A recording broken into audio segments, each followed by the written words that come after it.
Minneapolis.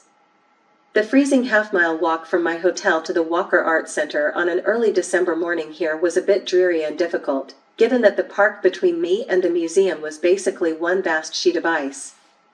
Perhaps that was as it should have been, since the exhibition I was on my way to see was Multiple Realities, Experimental Art in the Eastern Bloc, 1960s to 1980s, a comparatively cold, gray, but occasionally lively gathering of contemporary art created under repressive political regimes.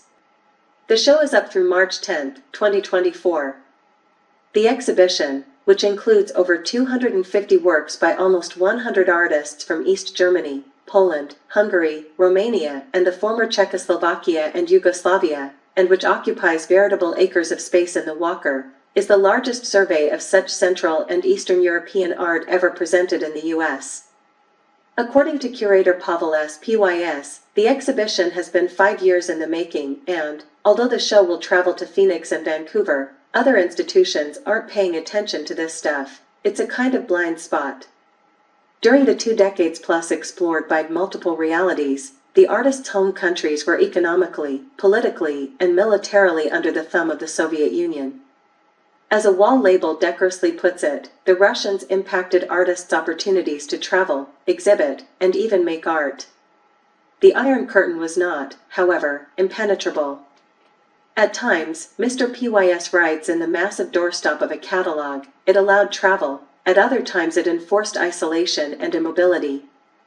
Between these two polarities, artists negotiated the limits of their autonomy, generating modes of national and international exchange and collaboration, some of which were aligned with the party, others much more rogue and independent. However hamstrung, the artists in this exhibition were modern and waxed experimental. One example is action art, a brief episode of performance art. It came about in the aftermath of the Soviet invasion of Czechoslovakia in 1968 and a clamping down on the civil liberties that had grown up in what had been the least restricted country in the Eastern Bloc. The art consisted of underground performances, seen only by other artists and a few friends, including one from 1975 featuring a shirtless artist seated on the floor against a wall with a spear's point poking his stomach, threatening to cut him if he moves. Július KOLLER, another Czech artist of the same period, painted mundane, photo-derived urban landscapes that he sold through the official Slovak Fund of Visual Arts, but also as part of his anti-happening work. He had himself photographed, bearded and glowering, holding up one such picture, as if to say, "This is the kind of kitsch the state requires me to produce." Mail art, sending bits of satirical or socially critical conceptual art through the post, was simultaneously democratic. No expensive art objects for sale, and, as Polish art historian Piotr Rybson later wrote, common fun. Textile art could, at least in the case of a fabric and steel construction titled Places, 1975, by Janina TWOREK-PIERZGALSKA, escape the censor's gaze because it was considered woman's art. Socialism was still fairly sexist. Surprisingly, homosexuality wasn't condemned everywhere behind the Iron Curtain. It was, in fact, officially decriminalized in East Germany in 1968, after which gay men were allowed, for instance, to enlist in the military.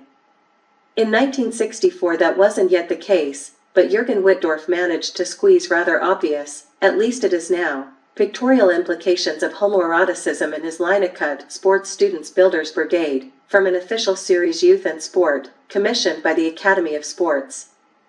The pictures were even published in the newspaper of the Communist Youth Association, which was apparently unaware of the overlap of ideal socialist masculinity and beefcake.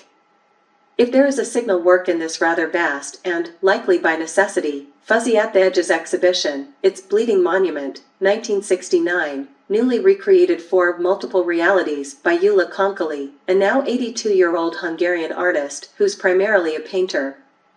One of the exhibition's early works that seems least influenced by contemporaneous art in the West, it consists of a block of ice the size of half a human body, wrapped in gauze bandages that have been infused with potassium permanganate. As the ice melts, the chemical salt, often used to treat wounds, dyes the cloth as red as blood. The work obviously refers to the crushing of the Prague Spring in 1968 and, given the artist's nationality, the Russian suppression of the 1956 Hungarian Revolution.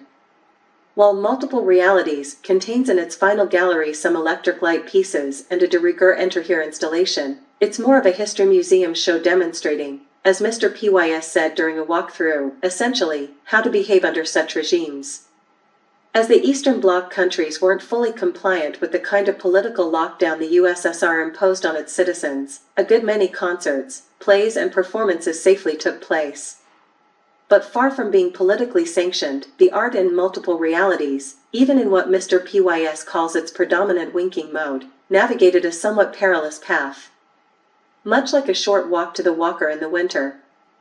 Mr. Plagens is an artist and writer in Connecticut.